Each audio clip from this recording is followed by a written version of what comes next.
اب یہاں سے اصل واقعہ شروع ہو رہا ہے،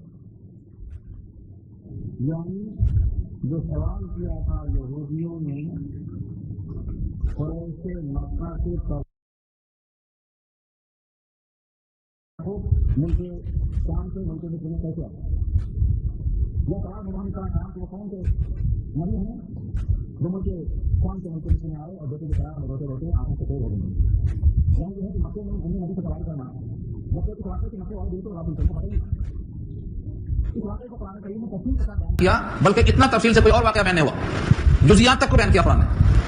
اس لیے یہ قصہ مت سمجھو کہ نبی صلی اللہ علیہ وسلم کی نبوت پر کھلا ہوا معجزہ ہے اور نشانیاں ہیں سوال کرنے والوں کے لیے۔ جن لوگوں نے سوال کیا ہے اب اگر ان کو تشفی بخش جواب مل گیا ہے تو یہ نبی کی نبوت پر بہترین دلیل اور معجزہ ہے اور نشانیوں سے لبریز ہے۔ یہ کہا گیا یہاں سے لقد کان فی یوسف، البتہ تحقیق ہے یوسف میں، یعنی یوسف کی زندگی میں، وہ اخوتی ہی اور ان کے بھائیوں کی زندگی میں۔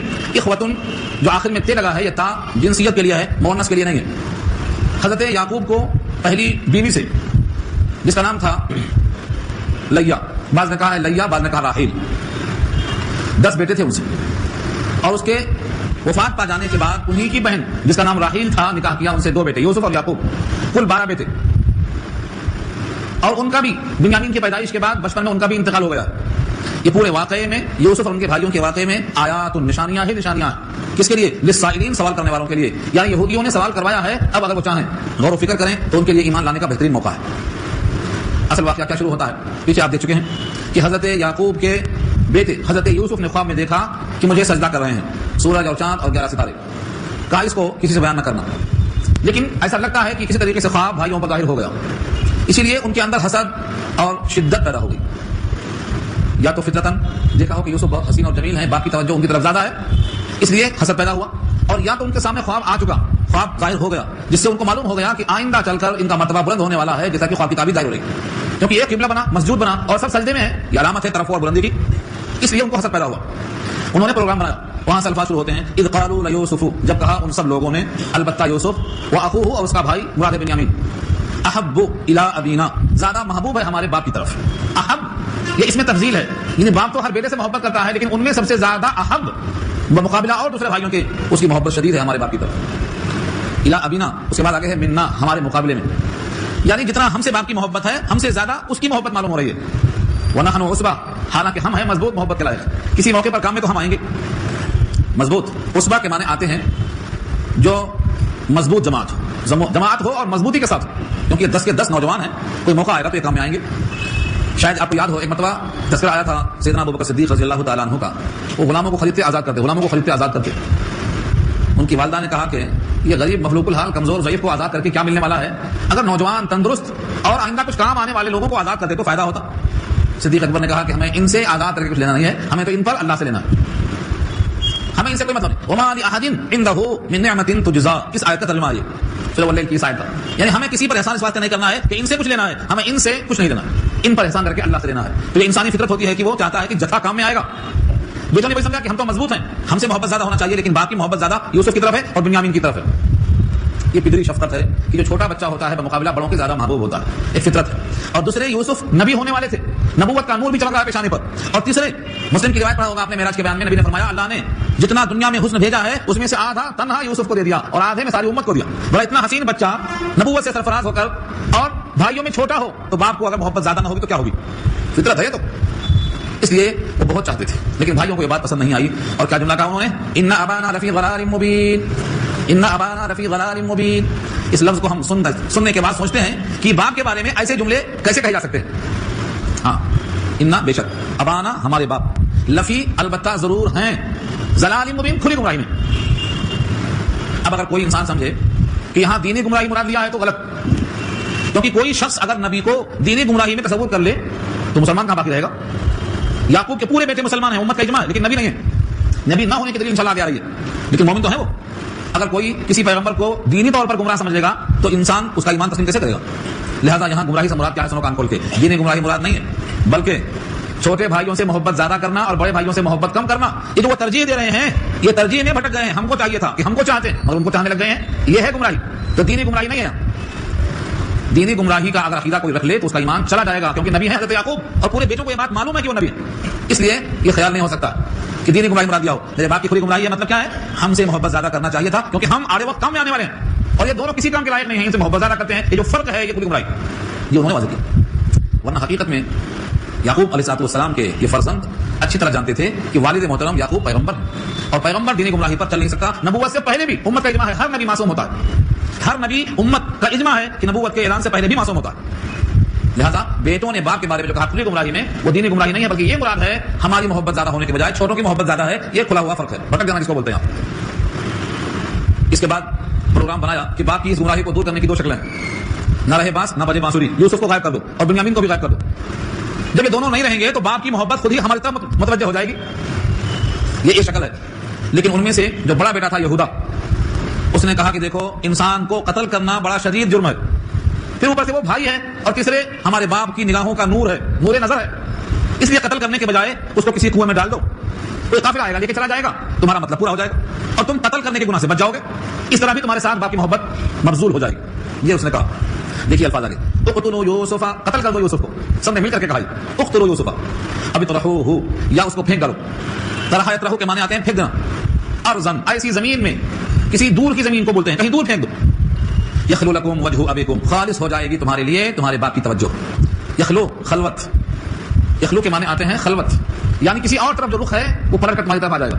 خالص ہو جائے گا تمہارے لیے تمہارے باپ کا رخ. وتکونوا من بعدہ قوما صالحین، اور ہو رہنا اس کے بعد تم نیک لوگ.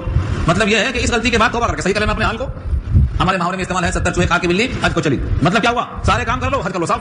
یہاں بھی وہی سوچا ان لوگوں نے، یہ ایک بڑا کام کر لو، اس کے بعد توبہ اللہ کر کے نیک لوگ بن جائیں گے. وتکونوا من بعدہ قوما صالحین، اور ہو رہنا اس واقعے کے بعد بہترین لوگ، نیک لوگ، اچھے لوگ. صالح ایک مفہوم تو یہ ہے. یہاں پر دو قول ہیں اور شاید یہ دونوں قول الگ الگ ہیں. پورے بھائیوں نے مل کر قتل کرنے کا پروگرام بنایا تھا، لیکن بڑے بھائی کو قتل کرنا پسند نہیں آیا، اس نے زمین میں پھینکنے کا حکم بنایا. لکھا ہے یہ بھی پروگرام بن رہا. حضرت یعقوب کے پاس جانے سے پہلے یہ پروگرام بن رہا. ابھی ایسا ایسا کر لو، یا تو قتل کر دو پوروں کی رائے، یا کسی دور زمین میں پھینک دو یہودا کی رائے. اس طرح سے جب وہ محبوب نہیں رہے گا تو باپ کی توجہ خود بخود رونے دھونے کے بعد ہی صحیح، کچھ دن کے بعد ہی صحیح، بالآخر تمہاری طرف توجہ ہو جائے گی. آدمی روئے گا، کب تک روئے گا؟ ایک بار، دو بار، تین بار. کہتے ہیں صبر کے معنی آتے ہیں صدمہ اولا ہی میں سکون آ جائے، ورنہ رونے دھونے کے بعد تو قرار سب کو آ جاتا ہے. کوئی 10 دن روتا، کوئی 20 دن روتا، کوئی سال بھر روتا، مگر پھر کب تک روئے گا آخر؟ ہاں، ایک روز کا رونا ہو تو رو کر قرار آئے، ہر روز کے رونے کو کہاں سے جگہ آئے؟ کب تک روئے گا آخر؟ ہو جائے گا کچھ دن کے بعد ٹھنڈا ہو جائے گا. یہاں وہی مراد ہے. کچھ دن روئیں گے، دھوئیں گے، چلائیں گے، اس کے بعد وہ دونوں بیٹے دماغ سے ختم ہو جائیں گے، ان کی محبت ہماری طرف آ جائے گی. ایسا کر لیں گے. سب نے پروگرام بنا لیا. اب والد محترم کے پاس پہنچے. قال قائل منهم، یہ بیچ میں جو ٹکڑا ہے یہ بھی انہی کے مشورے کا حصہ. ان میں سے ایک نے کہا کہ کہنے والا پھر آئے گا، اس صورت میں انشاءاللہ پھر اس کی رائے آئے گی، لیکن ابھی اس کا حوالہ دوں گا تو آپ کے دماغ میں نہیں آئے گا. جب چوری میں پکڑے جائیں گے بنیامین اور وہاں روک لیے جائیں گے تو وہی بڑا بھائی کہے گا کہ تم لوگ جاؤ ابا کے پاس، میں یہاں سے جانے والا ہوں جب تک فیصلہ نہ ہو جائے، کیونکہ میں نے تو وعدہ کیا تھا. یہ وہی بڑا بھائی یہاں بھی ہے. قال قائل منهم، ان میں سے ایک نے کہا کہنے والا، لا تقتلوا یوسف، قتل مت کرو یوسف، والقوه، اور ڈال دو اس کو، فی غیابۃ الجب، غیابۃ الجب، ایسا کنواں جو لوگوں کی نگاہوں سے اوجھل ہو، اس کو کہتے ہیں غیابۃ الجب. استعمال میں نہ ہو، جھاڑی میں پڑا ہو، اس کا پانی کسی کے کام میں نہ آتا ہو، جس کی منڈیر نہ بنی ہو، چھپ گیا ہو جو، اس کو کہتے ہیں غیابۃ الجب، جو کسی کو نگل جائے. یلتقطہ بعض السیارہ، اٹھا لے گا اس کو کوئی چلنے والا. یلتقطہ، التقاط کے معنی آتے ہیں اٹھا لینا، لقطہ گرا پڑا سامان. اور لقیط وہ بچہ جو کہیں سڑک پر مل جائے. بچہ نابالغ ہے تو لقیط کہیں گے، بالغ ہے تو اب لقیط نہیں کہیں گے فقہا کی نگاہ میں. لقطہ گرا پڑا سامان تو یلتقطہ، اس کو اٹھا لے گا. کون؟ بعض السیارہ، سیارہ سیر سے سیر و تفریح کرنے والا، کوئی چلنے پھرنے والا، کوئی مسافر، کوئی نووارد. ان کنتم فاعلین، اگر تمہیں کچھ کرنا ہے تو ایسا کر لو. یہ مشورہ مکمل ہو گیا. اگر تم کچھ کرنا چاہتے ہو تو ایسا کر لو. ان آیتوں میں کئی مسئلے ہیں. حالانکہ یہ واقعہ بیان ہو رہا ہے، لیکن بیان کو قرآن نے نقل کیا ہے. اگر خلاف شریعت ہوتا تو قرآن بیان نہیں کرتا، اس کو حذف کرتا. اور یہ بات نبی کی اولاد کے درمیان ہو رہی ہے. وہ نبی تو نہیں ہے لیکن مومن ضرور ہے، اس لیے ان کی تمام باتوں میں کئی اصول بتائے گئے ہیں. مثلا دیکھیے، پہلی چیز تو یہ، اپنے کام کو پورا کرنے کے لیے انہوں نے قتل سے روکا اور کہا کنویں میں ڈال دو تاکہ تمہاری گردن پر قتل عمد کا الزام نہ آئے، تمہارا کام بھی ہو جائے. اور یہ جملہ کہ اٹھا لے گا کوئی اٹھانے والا، یلتقط ہو، لقطہ گرا پڑا سامان، مسافر. ہمارے پاس لوگ جانتی نہیں، اگر مل جائے گا تو اٹھا کے جیب میں رکھ لیں گے، نہیں تو ٹھوکر مار کے چلے جائیں گے. یہ حکم نہیں ہے. اگر کوئی چیز راستے میں گری پڑی مل جائے تو آنکھوں سے دیکھ کر چلے جانا، حکم چھوڑنا ہے، خدا کا حکم نہیں ہے. اگر آپ کے چھوڑ دینے سے وہ ضائع ہو سکتا ہے، چوری ہو سکتا ہے، غیروں کے ہاتھ لگ سکتا ہے، تو آپ کے ذمہ ہے اٹھانا. اٹھانے کے بعد اپنی پوری کوشش لگانا کہ کون اس کا حقدار ہے وہاں پہنچانا. کوئی نہیں آتا سال بھر تک. اگر آپ خود غریب مستحق ہیں تو آپ خود استعمال کر لینا، اور اگر آپ مستحق نہیں ہیں تو خیرات کر دینا. یہ آسمانی ہے، آسمانی طور بیت المال، وہاں جمع ہو جائے گا. جس کا سامان ہے اس کے کھاتے میں جمع ہو جائے گا اور صدقے کا ثواب خود آپ کو ملے گا. یہ حکم ہے اسلام کا. ہمارے پاس کہتے ہیں ہمیں کیا کرنا ہے اس کو، ہمیں کیا مطلب ہے اس سے؟ ہمیں مطلب ہے ہمیں اسے اجر ملنے والا ہے اور ایک اپنے بھائی کا تحفظ کرنا ہے. اس قسم پر بہت سارا بخاری کے اندر موجود ہے. بکری اسی کے سامنے آ گئی, کیا کرنا چاہیے؟ صحابہ نے پوچھا, حضور نے کہا اگر تم نے اس کو اٹھا کر رکھ لیا تو تجھ کو ملے گی یا تیرے بھائی کو مل جائے گی, اور اگر تم نے چھوڑ دیا تو بھیڑیا کھا جائے گا. ہاں, یعنی کہ تمہارا چھوڑنا بھیڑیے کے حوالے کرنے کے برابر ہے. کسی نے پوچھا اگر اونٹ ایسا ہی ملا تو غصہ آ گیا, حضور کو کہا تجھے اونٹ سے کیا پریشانی ہے؟ اس کا تو پانی اس کے پیٹ میں ہے, اس کا جوتا اس کے پیر میں ہے, اس کی غذا سڑک پہ کانٹوں کی شکل میں کھاتا پھرتا رہے گا, برسوں گزر جائے کچھ بھی نہیں ہوتا اس کو, اسے کیا پریشانی کی بات؟ تو نقطے کے بڑے مسائل ہیں, مگر یہاں ہم تفصیل لے جاتے ہیں. یہ تقیتو بعض سیارہ, بعض مسافر اٹھا لیں گے اور کام چل جائے گا ان کا. پروگرام بن گیا, اس پروگرام کے مطابق سب پہنچے اپنے باپ کے پاس. قالوا یا ابانا مالک, کہنے لگے اے ہمارے باپ آپ کو کیا ہو گیا؟ مالک, کیا ہو گیا آپ کو آخر؟ لا تأمنا, ہم پر آپ یقین نہیں کرتے, ہم پر آپ بھروسہ نہیں کرتے, علی یوسف, یوسف کے بارے میں, یوسف کے بارے میں ہم پر آپ ایمان نہیں لاتے. اس جملے سے اخذ کیا مفسرین نے کہ شاید اس سے پہلے بھی ان لوگوں نے کوشش کر لیا ہے کہ ساتھ بھیجاؤ تفریح کر کے آئیں گے, اس لیے اب تاکید سے بولتے ہیں آپ کو ہو کیا گیا ہے کہ ہم پر آپ بھروسہ ہی نہیں کرتے یوسف کے بارے میں. وَإِنَّا لَهُ لَنَاصِحُونَ, اور بے شک ہم اس کے لیے خیر خواہ ہیں, ہم تو اس کے بھائی ہیں. ماں الگ الگ ہے تو کیا ہوا, باپ تو ایک ہے, عینی بھائی نہیں ہے لیکن اللہ کے بھائی تو ہیں. اگر ماں الگ الگ ہو اور باپ ایک ہو تو اللہ کے بھائی, دونوں ایک ہوں تو عینی بھائی ہے فرق. تو ٹھیک ہے, ہم دونوں کے باپ تو ایک ہیں, ہم پورے اس کے خیر خواہ ہیں. وَإِنَّا لَهُ لَنَاصِحُونَ, ہمارے ساتھ بھیج دیجیے. ارسلہ معنا غدن, غدن مانے صبح, صبح صبح, کل صبح بھیج دیجیے اس کو ہمارے ساتھ. یرتا ویلعب, چلیں گے, چلنے کو بولتے ہیں یرتا, یعنی جنگلی پھل کھائیں گے توڑ کے.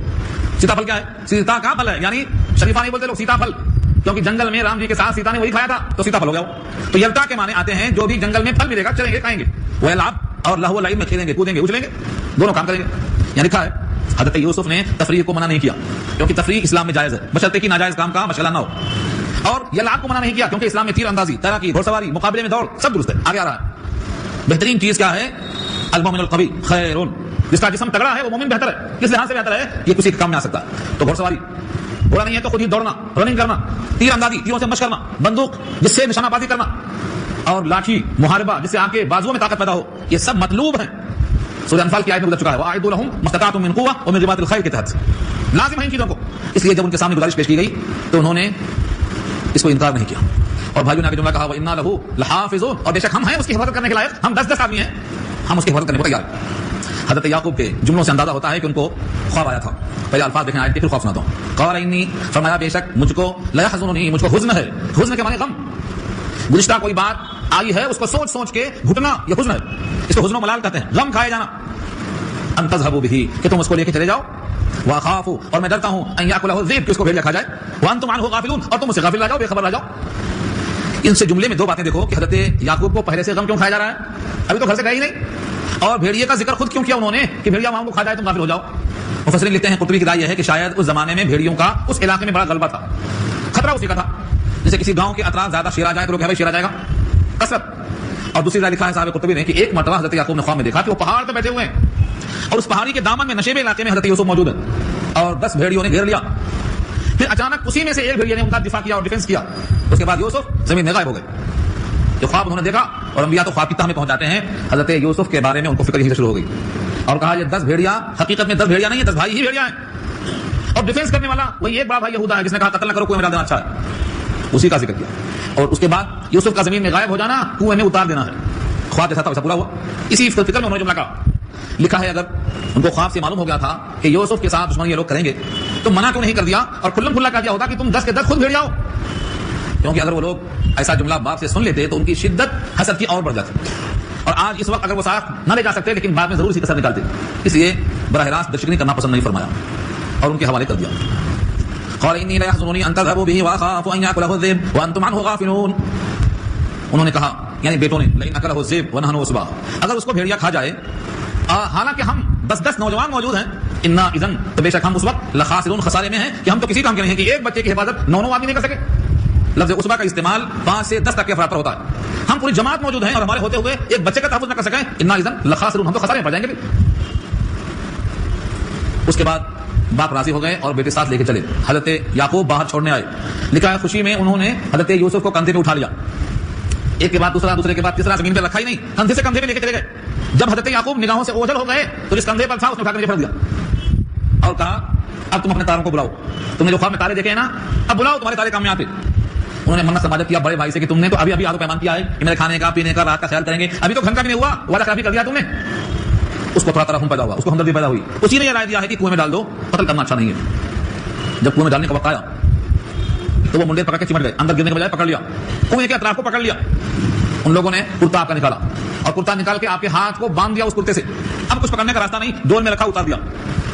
دیکھو الفاظ، فلما ذهبوا به، بس جب لے کر چلے ہیں ان کو، واجمعوا اور متفق ہو گئے اس بات پر، ان يجعلوه کہ کر دیں ان کو، ڈال دیں ان کو، فی غیابۃ الجب، کسی اندھیرے کنویں میں، کسی گمنام کنویں میں جسے کوئی جانتا ہی نہیں ہو، جہاں لوگوں کا آنا جانا نہ ہو، جس کنویں میں آمد و رفت نہ ہوتی ہے، وہاں پر گھاس اور دیگر چیزوں سے وہ چھپ جاتا ہے، ایسے کنویں کو غیابۃ الجب کہا جاتا ہے، ڈال دیں۔ ادھر وہ کنویں میں ڈالے گئے، ادھر اللہ تعالیٰ نے جبریل کو بھیجا کہ فوراً یوسف کے دل پر یہ بات پہنچا دو کہ ہم تمہیں دیکھ رہے ہیں، ہم تم کو ایسا موقف دینے والے ہیں کہ تم ان کی اس غلطی پر ان کو تنبیہ کرنے کے موقع میں آؤ گے، اور یہ اس وقت تم کو پہچانیں گے بھی نہیں۔ یہ وعدہ اللہ نے یہاں کر لیا کنویں میں، بعض کہتے ہیں ہاتھ باندھنے سے پہلے، بعض کہتے ہیں اتارنے کے پہلے، جیسے کنویں میں ڈالا جبریل پہنچ گئے اور ایک پتھر کی چٹان کنویں کے اندر سے نکلی، اس پر جا کر یہ بیٹھ گئے۔ بعض روایتوں میں آتا ہے، مجھے روایت ملی نہیں ہے لیکن سنا دوں، حضرت جبریل سے کسی نے پوچھا کبھی مشقت ہوئی آپ کو اللہ کا حکم پورا کرنے میں؟ کہا یہ ایک موقع تھا، یوسف کنویں میں ڈالے جا رہے تھے اور میں ساتوں آسمان سے اوپر تھا، اللہ نے کہا یوسف پانی پر نہ گریں، بس میں وہاں پہنچا اور یوسف کو روک لیا، حضرت یوسف کو روک لیا، چٹان لائی بٹھا دیا۔ یہاں پر وہی مراد ہے، بعض کتبی کی رائے ہے کہ لفظ واو یہاں پر زائد ہے، خوبصورتی کے واسطے آیا ہے، اصل میں فلما کی یہ جزا ہے، جیسے ہی وہ لے کر چلے اور متفق ہوئے کہ کنویں میں ڈالیں، ہم نے وہی بھیج دیا ان کی طرف کہ ہم ضرور ان کو تمہارے ساتھ ان کاموں کی خبر دیں گے، یعنی تم بادشاہ رہیں گے، یہ مجرم رہیں گے، اور اس کنویں میں ڈالنے والے عمل تمہارے زبان سے دہروائے جائیں گے، اس وقت یہ اپنی غلطی کا پشیمانی کے ساتھ اعتراف کریں گے، وہم لا یشعرون، اور یہ شعور نہیں رکھیں گے کہ تم یوسف ہو، تم سے پوچھیں گے یہ، کیونکہ تمہارا موقف دیکھ کر ان کا وہ گمان نہیں ہوا کہ یہاں پہنچے گے یوسف، کہ ایک بچہ جو قتل کیا جا رہا ہے، کنویں میں پھینکا جا رہا ہے، غلام بنا کے بھیجا جا رہا ہے، یہ کبھی بادشاہ بن سکتا ہے اور سارا عالم غلہ مانگنے پہنچ سکتا ہے، اور اسے یہی مجرم ان کے سامنے صدقہ مانگیں گے، وہ تصدق علینا کہیں گے، یہ کیسا موقع ہے؟ گویا نبی صلی اللہ علیہ وسلم کو تسلی بھی ہے کہ جو اللہ ایسا کر سکتا ہے وہ آج بھی ایسا کرے گا۔ کفار قریش آپ کے سامنے گڑگڑائیں گے، اور ایسا ہی ہوا، ابو سفیان نے مکہ کے قحط کے زمانے میں گڑگڑا کر اس کو پورا کیا اور رحم کا وعدہ دے کر دعا کی درخواست کی تھی۔ تو جیسا یوسف کو اللہ نے کنویں سے تخت شاہی پر پیش کیا تھا، ایسا ہی حضور کو ہجرت کے بعد مکے کے مجرمین کو سامنے کھڑا کر دیا اور بادشاہ بنا کر دیا، جس کو چاہے قتل کر دیں آپ، لیکن آپ نے کہا کسی کو قتل نہیں کرنا، سب کو معافی کا اعلان کر دیا۔ جو یوسف نے کہا تھا وہی یہاں بھی کہا گیا، یوسف نے کہا تھا لا تثریب علیکم اليوم، حضور نے وہی کہا تھا مکہ میں، تم سب کو معافی، تم مشابہت بہت ہے واقعات میں۔ یہ پورا واقعہ پیش آ گیا، جیسا جیسا پروگرام بنایا تھا ان لوگوں نے بالکل ویسا ہی کر کے شام کو روتے ہوئے لوٹے، وجاؤوا اباہم، اور آئے لوٹتے ہوئے اپنے ابا کے پاس، کب آئے؟ عشاء معلوم، عشاء کی نماز شام کے وقت میں آئے، یبکون، روتے ہوئے پہنچے۔ حضرت یعقوب نے باہر نکل کے پوچھا کیا بات ہے، بکریوں پہ کوئی حملہ کر دیا، کوئی حادثہ پیش آیا، کوئی مقابلہ ہوا؟ کیونکہ پوری آواز سے روتے ہوئے آئے گھر میں۔ حضرت یعقوب نے جب سوال کیا انہوں نے کیا کہا؟ قالوا یا ابانا، کہا ہے ہمارے باپ، انا ذهبنا، ہم چلے گئے تھے، کہاں؟ نستبقو کے معنی مسابقت میں، مقابلے میں دوڑ لگا رہے تھے، کون زیادہ دوڑ سکتا ہے؟ وترکنا یوسف، اور چھوڑ دیا تھا ہم نے یوسف کو، عند متاعنا، ہمارے سامان کو دیکھ بھال کرنے کے لیے، سامان جہاں تھا وہاں یوسف تھے اور ہم مقابلے میں تھے، دوڑ کر رہے تھے، فاکلہ الذئب، آ گیا بھیڑیا، دیکھا آپ نے جس کا خطرہ تھا وہی ہوا، جس خطرے کو انہوں نے خواب میں دیکھا تھا وہی یہاں پیش آیا، فاکلہ الذئب، کھا گیا اس کو بھیڑیا۔ درمیان میں ایک جملہ مترجہ ہے، وما انت بمؤمن لنا، اور آپ نہیں ہیں ہماری بات کا یقین کرنے والے، ولو كنا صادقین، اگرچہ ہم ہوں سچ بولنے والے۔ دیکھ رہے ہیں آپ جھوٹ بولنے والے کیسا کر رہے ہیں، اگرچہ ہم ہیں سچ بولنے والے لیکن آپ ہماری باتوں پر یقین کرنے والے نہیں ہیں۔ کیا دکھایا اس واقعے لیے؟ حضرت یوسف کا کرتا بکری کے خون سے بھگا کر پیش کر دیا، دیکھو کھا گیا، کتا جائے۔ وجاءوا على قميصه بدم كذب، جھوٹا خون، دم کی صفت کذب ہے، على قميصه، ان کی قمیص پر، جاء کا صلہ با آیت اللانا، کیا لے کے آئے؟ ان کی قمیص لائے جھوٹے خون کے ساتھ۔ یہ کیسا جھوٹا خون ہے، کیسا پہچان لیا؟ حضرت یعقوب پیغمبر ہیں، کیسا پہچان لیا؟ کہا تمہارے بھیڑیے کو میں بڑا حکیم اور بڑا دانا، بڑا مدبر، بڑا ہوشیار جانتا ہوں کہ پورا آدمی کھا گیا اور کپڑے کو دھکا نہیں لگا، کپڑا کہیں پھٹا ہی نہیں۔ اللہ تعالیٰ جب کسی کو غافل کرتا ہے تو ایسا ہوتا ہے، بھیڑیا کا پورا بھیڑیا بکرا کھا لیا، پھر خون کپڑے میں لگا اور پورا کرتا صحیح سلامت واپس آیا۔ کہتے ہیں اس کرتے کے ساتھ نہ جائے، یہ کرتے سے حضرت یعقوب نے ان کا جھوٹ پہچان لیا کہ پھٹا ہی نہیں، اور یہی کرتا جب بعد میں یہ نابینا ہو جائیں گے، روتے روتے آنکھیں سفید ہو جائیں گی، یہ کرتا ان کے چہرے پہ ڈالتے ہی بینائی لوٹ جائے گی۔ آگے آ رہا ہے، اسی صورت میں آ رہا ہے، صبر کرنا پڑے گا آپ کو، 13واں پارہ میں ہم داخل ہوں گے، تب تک 13 رکوع پر مشتمل ہے، ایک رکوع ہو گیا ہے، ابھی 12 باقی ہے، آج انشاءاللہ ایک ہو جائے گا تو 11 باقی رہے گا، 11 ہفتہ انتظار کرو آپ، تب واقعہ آئے گا۔ تو ایک واقعہ کیا نکلا؟ حضرت یوسف جب نکلے ہیں ملک مصر سے اس کرتے کو لے کر، تو وہاں سے نکلتے ہی خوشبو شروع ہو گئی آنے کی، اسی کرتے کی خوشبو آنا شروع ہو گئی تھی، اسی کرتے سے بینائی لوٹ گئی، اسی کرتے سے ان کا جھوٹ پہچانا گیا، اور اسی کرتے سے زلیخا جب الزام لگائے گی تو اسی کرتے سے براءت ثابت ہوگی۔ کرتا آگے سے پھٹا ہے تو یوسف کی غلطی، اور کرتا پیچھے سے پھٹا ہے تو زلیخا کی غلطی، وہ کرتا وہاں بھی کام میں آئے گا۔ اس کرتے کے ساتھ کئی واقعات اور بھی نقل کیے ہیں۔ کہتے ہیں یہ کرتا ابراہیم کو جب ڈالا گیا تھا آگ میں تو جبریل نے لا کر پہنایا تھا، وہ کرتا وہاں سے چلا، پھر وہ کرتا حضرت اسحاق کے گلے میں تھا، پھر یعقوب کے پاس آیا، پھر یوسف کو پہنایا گیا، اسی کرتے کے ساتھ تمام واقعات لگے ہوئے ہیں۔ یہ کرتے کے ساتھ جھوٹا خون لگا کر لے آئے، پہچان گئے، قال، فرمایا بل سولت لکم انفسکم امرا، بلکہ گڑھ لیا ہے تمہارے جیوں نے تمہارے لیے ایک معاملہ، حقیقت یہ ہے جو ہم نے بھانپ لیا، اب کیا کرنا؟ فصبر جمیل، صبر کرنا ہے، مگر صبر کیسا کرنا؟ رونے دھونے کے بعد صبر سب کو آتا، الصبر عند الصدمۃ الاولى، حضور نے صحابیہ سے کہا رونے دھونے کے بعد صبر کس کو نہیں آتا؟ صبر تو یہ ہے کہ جیسے مصیبت سنو تبھی کہا دو ہم اللہ کے فیصلے پر راضی ہیں۔ تو تو یہ ہے صبر جمیل. جمیل کے معنی بے صبری کا مظاہرہ ایک لمحے کے واسطے بھی نہ کرنا. اللہ کا فیصلہ ہے, بندہ اس پر راضی ہے, یہ ہے صبر جمیل. اللہ کے کسی فیصلے پر بے صبری کرنا, آہوزاری کرنا, الہوزاری کرنا, یہ بندے کی بندگی کے خلاف ہے. صبر جمیل کیا انہوں نے, کتنا صبر کیا معلوم ہے. صبر ایوب کیا, گریہ یعقوب کیا. گریہ یعقوب کیوں مشہور ہے اور صبر ایوب کیوں مشہور ہے؟ صبر ایوب 7 سال تک بدن سڑ گیا لیکن اللہ کے خلاف شکوہ نہیں, اور گریہ یعقوب روتے روتے آنکھیں سفید ہو گئی مگر شکوہ نہیں کیا. تو صبر ایوب کیا, گریہ یعقوب کیا, کیا نہ تیرے ہجرے میں محبوب کیا. یہ بندے کی شان ہے, اللہ کا ہر فیصلہ منظور. فصبر جمیل واللہ المستعان, اور اللہ سے ہی مدد چاہی جاتی ہے. مستعان کے معنی وہ ذات جسے مدد چاہی جائے وہ ہے مستعان. اللہ ہی تو مستعان ہے. علی ما تصفون, ان تمام باتوں پر جو تم بیان کر رہے ہو, تم جو کر کے لائے ہو اس پر میں اب اللہ سے مدد چاہتا ہوں اور اللہ ہی کچھ انتظام کریں گے. اس میں آگے کیا ہوا, اتنا یہاں پر بات چل رہی تھی, ادھر کیا ہوا, ادھر ایک قافلہ گزرا. لکھا ہے صاحب قرطبی نے, کچھ لوگ ملک شام سے مصر جانا چاہتے تھے, راستہ بھٹک گئے, ورنہ یہ راستہ تھا ہی نہیں, یہ تو جنگل کا خشو خاشاک تھا, یہاں راستہ تھا ہی نہیں. وہ قافلہ بھٹک کر یہاں آ گیا. اس میں سے بعض لوگوں کو پیاس لگی, ایک آدمی کو بھیجا, جاؤ پانی لے کے آؤ. اس کا نام تھا مالک بن دوبر. مالک پانی لینے کے واسطے پہنچا اور اپنے ڈول لٹکایا اس کے اندر. جیسے ڈول اس کے اندر پہنچا, حضرت یوسف نے رسی کو پکڑ لیا اور کہا نجات دہندہ آ گیا. رسی کو پکڑ لیا, رسی جب اوپر لائی گئی تو دیکھا یا بشرا ھذا غلام, بچہ ہے. خوشی سے پتہ نہیں سمایا, ایک تو بچہ ہے, دوسرے حسین اور جمیل ہے, تیسرے معصوم ہے, اور یہ ابھی کم سن ہے. کم سن بچے کے چہرے پر پیار زیادہ لگتا ہے. کم سن کیسے کہا میں نے, پیچھے آیا تھا نا یلتقط ہو, لقطہ اور لقیط, اس بچے کو لقیط کہتے ہیں جو ابھی نابالغ ہو. اگر بالغ ہو گیا ہے تو لقیط نہیں بولتے اس کو. لکھا ہے قرطبی نے 10 سال کی عمر تھی ان کی, 10 سال کی تھی یا 7 سال کی عمر تھی, اس لیے بچہ معصوم تھا. خوش ہو گیا, یا بشرا ھذا غلام. اس خوشخبری کو برداشت نہ کر سکا. ادھر ہوتا کیا تھا, بڑا بھائی جس میں رحم آ گیا تھا, اپنے بھائیوں سے چھپ چھپ کر کھانا دینے, پانی دینے, مزاج پرسی کرنے آتا تھا. اس نے دیکھ لیا تھا اگر میں ان 9 کی مخالفت کروں گا یہ 9 مل کر کے مجھے بھی قتل کر دیں گے. چنانچہ ایسی گفتگو ہوئی. جب اس نے کہا کہ دیکھو یہ باپ کی خلاف ورزی ہے, تم نے معاہدہ کیا تھا دیکھ بھال کرو گے, تم نے باپ کو تکلیف دی ہے, باپ کی نافرمانی کی ہے, اور ایک قتل کرنے کا فیصلہ کیا, یہ سب خدا بند قدوس کے غضب کو دعوت دینا ہے. تو پورے 9 پلٹ گئے. کہا اچھا ہم جانتے ہیں تو یہ مشورہ دے کر ہمدردی کرنا چاہتا ہے تاکہ یوسف جا کر ابا سے بتائیں اور تیری ہمدردی ان پر ظاہر ہو جائے اور تو ہم سب میں اپنے باپ کو پسند آ جائے, تجھ کو بھی اڑا دیں گے ہم. ہاں ایک کو جب مار سکتے ہیں تو دوسرے کو مارنا کیا مشکل ہے. کمزوری دیکھ کر کے اس نے فیصلہ کیا تھا, ٹھیک ہے ڈال دو کنویں کے اندر. چھپ چھپ کے کھانا دیتا رہا 2 دن 3 دن. تیسرے دن دیکھا وہ بچا وہاں ہے نہیں. اب بھاگے بھاگے گئے قافلے کے پاس. قافلے والوں نے جب دیکھا کہ لوگ ڈھونڈتے ہوئے آئے تو کہا ایک بچہ ہمارے پاس ہے. کہا دیکھو یہ ہمارا غلام ہے, بھاگ کے آ گیا ہے. اب اس غلام کو تم نے پکڑ لیا ہے, خیر تم کو ہمیں دے دیں گے مگر اس کی قیمت دینا پڑے گا. چنانچہ قیمت لیا اور بچے کو وہاں پر چھوڑ دیا. قافلے والوں نے بیچا نہیں خریدا. بیچا کس نے, انہی بھائیوں نے بیچا. ہاں جب آدمی کو کسی چیز کی قدر نہیں ہوتی ہے تو ایسا کر دیتے ہیں. ان بھائیوں نے بھائی کو بیچا اور قافلے والوں نے خریدا. اب جا کر اس کو مصر میں ہم دام لگائیں گے اور صحیح دام سے اس کو ہم بیچیں گے. دیکھ لیا آیت. وجاءت سیارۃ, اور آیا ایک قافلہ. سیارہ کے معنی آتے ہیں سیر کرنے کو چلنے والا قافلہ. تو سیارہ ہم عربی میں سیارہ گاڑی کو بولتے ہیں. اگر ذاتی ہے تو سیارۃ خاصہ, اور اگر پوری بس ہے تو سیارۃ حافلہ, اور ٹرک ہے تو سیارۃ شاہنہ. اسی میں جوڑتے جائیں گا. سیارہ چلنے والا, سیارہ ذاتی ہے تو خاصہ, سب کے لیے ہے تو سیارۃ حافلہ, مال والا ہے تو شاہنہ. بس سیارہ آگے پہنچ گیا. فارسلوا واردہم, انہوں نے بھیجا کہ وہ اپنا جا کر کے پانی لے کے آئے. وارد کہتے ہیں آنے والے کو, اور مورد کہتے ہیں پن گھٹ کو جہاں اتر کے پانی لیا جائے. واردہم, جیسے ہی انہوں نے اپنے آدمی کو بھیجا. فادلا دلوا, ادلا مانے لٹکایا, دلوا مانے ڈول. پہلے زمانے میں ڈول سے پانی بھرا کرتے تھے. اس ڈول کو ڈالتے ہی پانی کے بجائے بچہ برآمد ہوا. قال یا بشرا ھذا غلام, کہا ہائے خوشخبری یہ تو بچہ ہے. یا بشرا, ہائے خوشخبری, ھذا غلام یہ تو بچہ ہے. خوشی کی بات ہے. کیسا خوش معلوم ہوا, وہ اسرروہ, اس کو انہوں نے چھپا لیا, بضاعۃ پونجی سمجھ کر. جس کو قدر ہوتی ہے وہ پہچان لیتا ہے. جب موسیٰ نکالے گئے صندوق سے تو فرعون نے کہا قتل کر دو, اور ان کی بیوی آسیہ نے کہا نہیں قتل مت کرو, یہ تو بہت اچھا سرمایہ ہے, ہم کو نفع دے گا. عسیٰ ان ینفعنا او نتخذہ ولدا. ایسا یہاں بھی ہوا. پورے کو ان کو پھینکنے آئے تھے, مارنے آئے تھے, بھگانے آئے تھے, لیکن جس کو قدر تھی اس نے کیا کہا, پونجی مل گئی. وہ اسرروہ, چھپایا اس کو پونجی سمجھ کر, تجارت کا مال سمجھ کر. واللہ علیم بما یعملون, اور اللہ خوب جانتے ہیں جو کچھ یہ کر رہے ہیں. ان کی ساری کارگزاریاں اللہ کے علم میں. یہ کیوں کہا, کس طرح کہا, یہ یعنی کیسے کیسے یہ غلام یہاں پہنچا. اصل میں ایک واقعہ کا اشارہ ہے. جب کوئی ایسا واقعہ پیش آتا ہے تو بولتے ہیں اتفاقیہ ایسا ہو گیا. یہ قافلہ یہاں سے گزرنے کے بجائے اپنے راستے سے گیا ہوتا ہے تو یہاں غلام باہر نہیں نکلتا. ان کو راستہ بھٹکا دینا, راستہ بھٹکا کے ادھر لے کے آنا, پانی کے بجائے غلام کو برآمد کرنا, پھر ان کو چھپا کر ان کے حوالے کرنا, اور بھائیوں سے خرید کر قافلے والوں کا لے کر مصر جانا.